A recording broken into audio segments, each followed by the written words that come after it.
So now we're going to take you through taping for some infrapatellar fat pad syndrome, for if there's some impingement or irritation of the infrapatellar fat pad. So it's basically located slightly above the tibial tuberosity.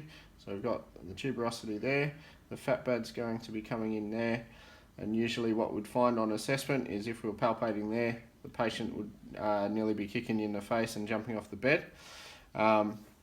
So fairly easy to assess for there. And basically what we want to do with the taping is we're trying to take a sling on either side of the patella, and we're trying to move the patella slightly superiorly. So we do one on the medial side. Starting, we want to anchor from the tuberosity itself.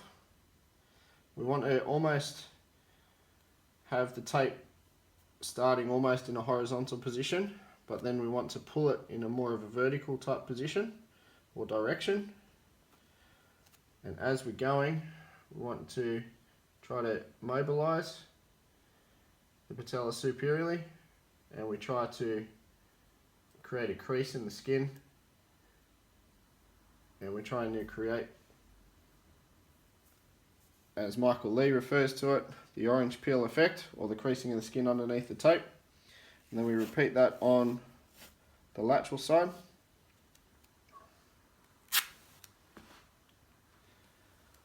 Again, starting off at the tuberosity, going almost horizontal, but then we mobilize the kneecap superiorly, try to get a good anchor first, and then we go around almost in an arc, again trying to